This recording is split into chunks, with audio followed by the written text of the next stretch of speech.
target terakhir, ini yang paling pokok sebenarnya, target terakhir, tujuan pokok kita yang paling tinggi daripada sufah Al-Quran Abdullah bin Mas'ud ini adalah untuk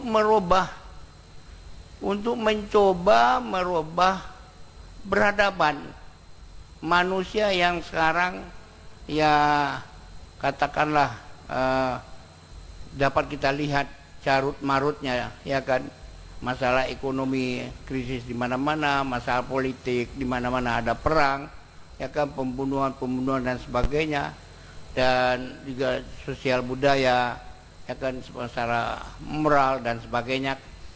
Kita dengan mengajar Al-Quran dan kemudian menerjemahkan, menafsirkan Al-Quran, kita harapkan mereka akan dengan izin Allah Subhanahu wa taala, hidayah Allah, mereka akan bisa berubah, ya, merubah pribadinya, dan pada tahap akhir semua orang yang belajar insya Allah mudah-mudahan akan menjadi perubah.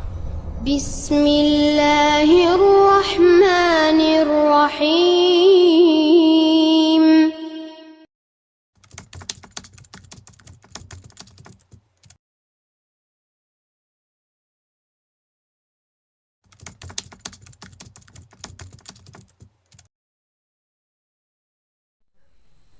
A'udzubillahiminasyaitonirrajim. Bismillahirrahmanirrahim. Assalamualaikum warahmatullahi wabarakatuh. Alhamdulillah, alhamdulillahilladzi amarna biluzumil jamaah. Wassalatu wassalamu ala nabiyyina Muhammadin alladzi arsalahu ila jamil ummah wa ala alihi wa sahbihi hudatil ummah. Asyhadu an la ilaha illallah jamil ummah wa asyhadu anna Muhammadan abduhu wa rasuluh nabiyur rahmah.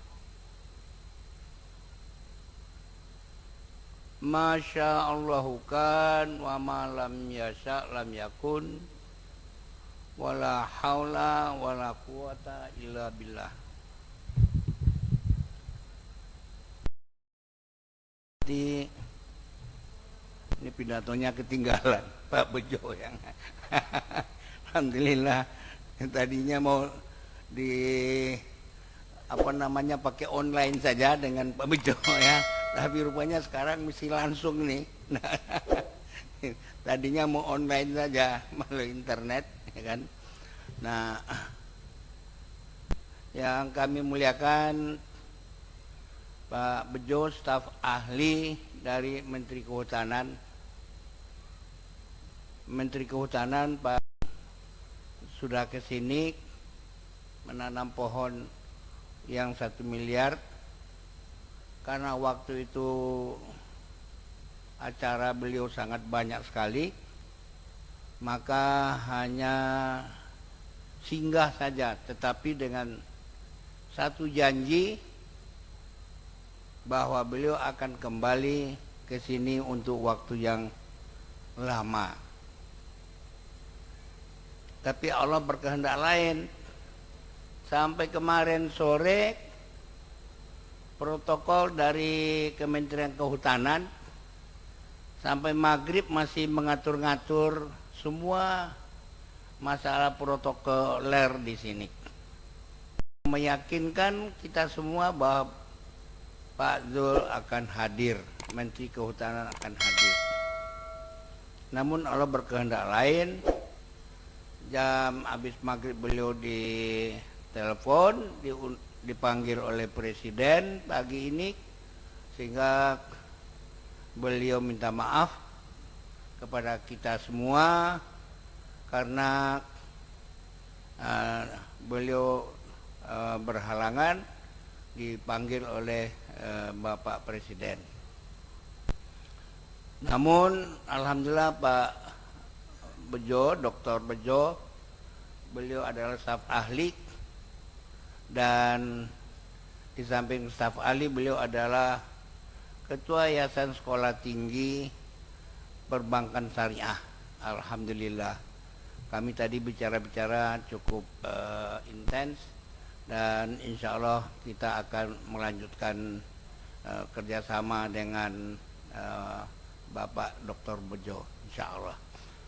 Kemudian Yang Mulia Duta Besar Sudan, Masya Allah sekali, kami sangat terharu bahwa Yang Mulia Eksselensi bisa hadir di kampung yang sangat jauh dari kota, ya kan, apalagi dari Jakarta, mesti naik pesawat, dan apalagi mesti pagi-pagi sekali sudah datang.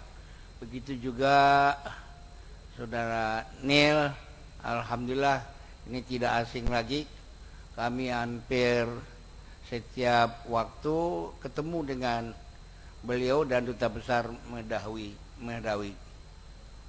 Kemudian Ibu Elia dari Asisten 3 Pak Gubernur, kemudian juga Direktur Pendidikan Islam Pak Dr. Mamat, yang beliau minta maaf pada kita juga bahwa beliau harus kembali ke Jakarta segera, sehingga tidak bisa bersama-sama sampai akhir acara ini, insya Allah. Tapi alhamdulillah beliau mendapat disposisi dari Bapak Menteri Agama, karena Menteri Agama ada urusan lain, sehingga beliau Menteri Agama tidak bisa hadir. Demikianlah kemudian dari Pak Kapolda dan Korem, dan tidak lupa Ibu Camat, ya, Natar, yang selalu membimbing dan mendampingi pondok pesantren ini. Dari pondok pesantren yang seolah-olah jauh dari kota, sekarang oleh Ibu Camat didekatkan dengan kota.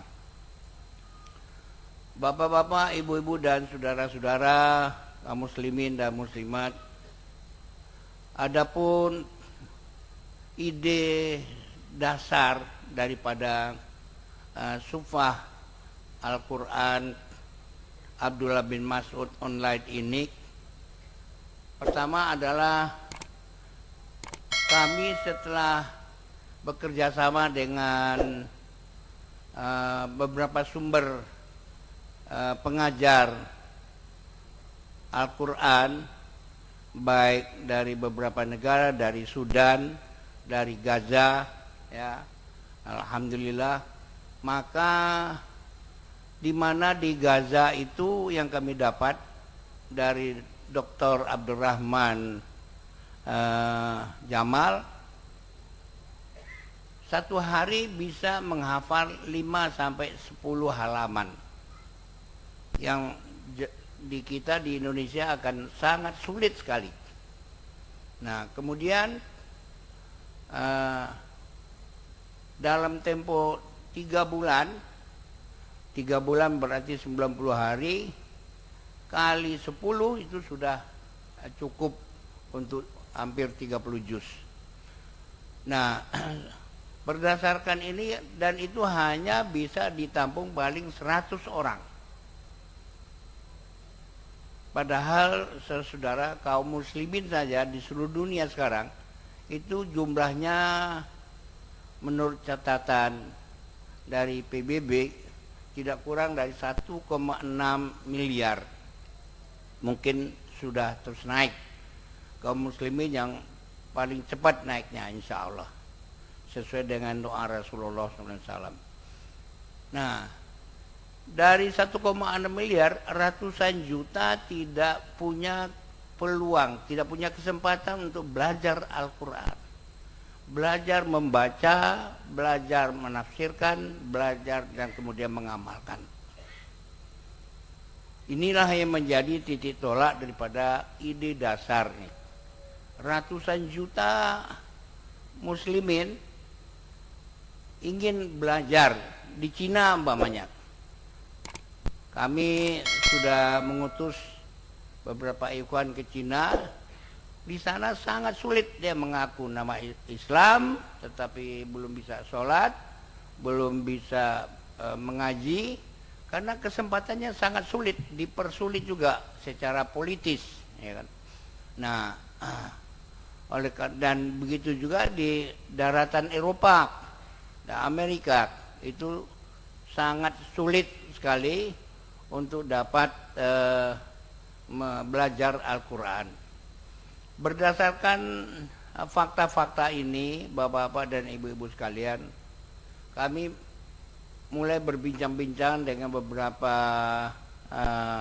ahli, dan kemudian didapat satu kesepakatan, memang kita harus membuat satu institut perguruan tinggi bernama Sufah yang mengajarkan Al-Quran secara online supaya bisa sekaligus diterima di seluruh dunia. Jadi kita akan berada di udara 24 jam. Jadi berada di udara 24 jam, karena kalau kita di sini pagi sekarang, itu di Amerika mau maghrib, sudah maghrib misa sekarang. Di Eropa tengah malam. Kalau di Timur Tengah ini barangkali baru habis subuh, sholat subuh sekarang. Nah, jadi pelajaran ini akan 24 jam dan dosennya akan berganti-ganti.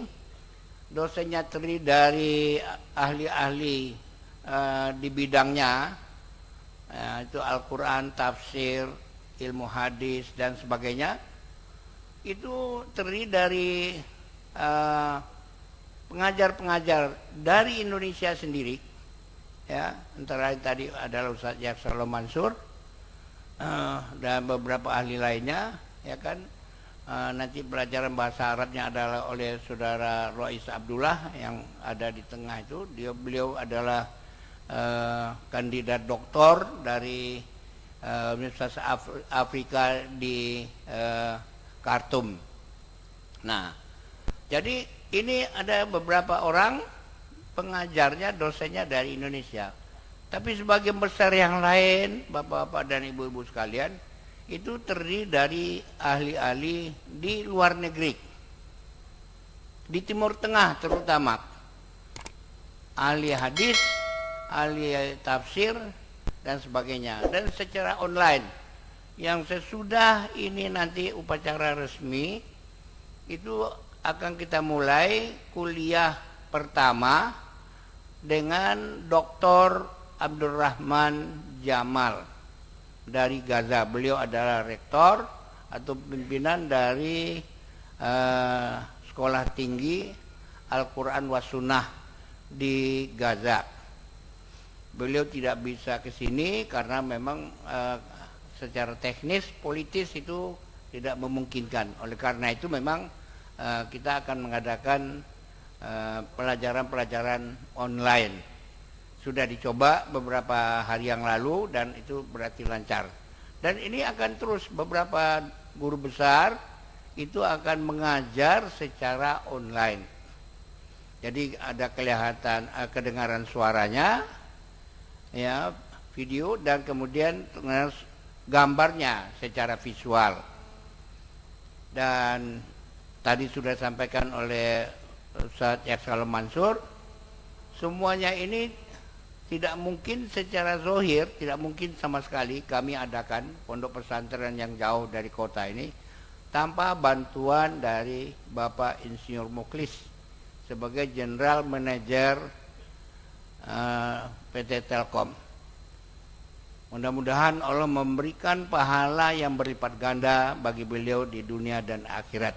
Amin, Allahumma amin.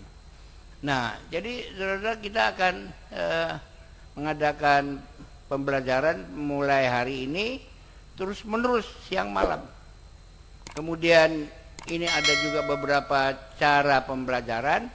Ada pembelajaran klasikal yang kita sudah ada klasikalnya kelasnya ya, yang kedap suara muat 30 orang, itu ada 2 lokal.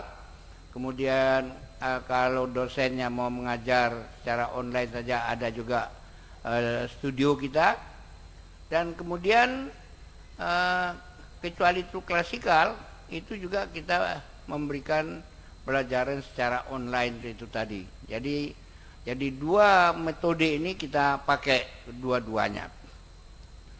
Dan kemudian siapa saja yang boleh ikut di dalam SUFAH ini, perguruan tinggi ini.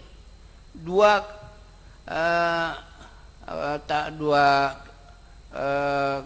tempat, 2 tahap, 2 bagian. Pertama, yang memenuhi syarat-syarat akademis, jadi harus tamat SMA atau aliyah atau yang sederajat, dan akan dites masuk, ada tes masuknya seperti perguruan tinggi layaknya. Kedua, siapa saja yang mampu ikut di dalam SUFAH Al-Quran Abdullah bin Mas'ud ini. Umurnya 50, umurnya 60, 70, tidak punya ijazah apa-apa, bisa ikut.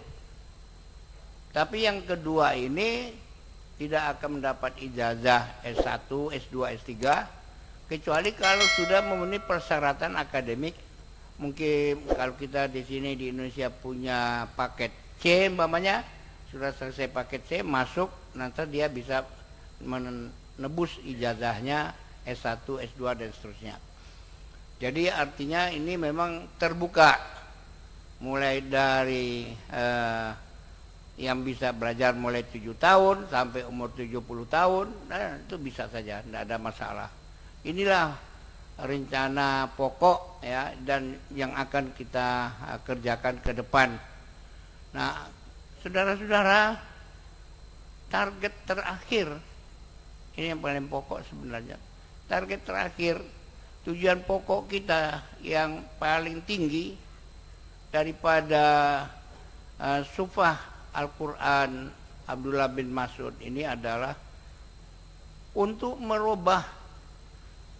mencoba merubah peradaban manusia yang sekarang ya katakanlah dapat kita lihat carut marutnya ya kan, masalah ekonomi krisis di mana-mana, masalah politik di mana-mana ada perang ya kan, pembunuhan dan sebagainya, dan juga sosial budaya ya kan, secara moral dan sebagainya. Kita dengan mengajar Al-Quran dan kemudian menerjemahkan, menafsirkan Al-Quran, kita harapkan mereka akan dengan izin Allah Subhanahu wa taala, hidayah Allah, mereka akan bisa berubah ya, merubah pribadinya, dan pada tahap akhir semua orang yang belajar insya Allah mudah-mudahan akan menjadi perubah. Kami kira itulah yang ingin kami sampaikan. Selamat datang, ahlan wa sahlan pada semua tamu, dan kami mengucapkan banyak terima kasih sekali dan minta maaf atas banyak sekali kekurangan yang ada pada kami. Tidak lain kami minta maaf untuk itu, dan sekali lagi terima kasih kepada Pak Mukhlis PT Telkom, dan juga tentunya pada Pak Bejo yang sudah dari pagi beliau naik Garuda jam 5.40 ya, Masya Allah sekali, itu dari pagi-pagi sekali sudah berangkat.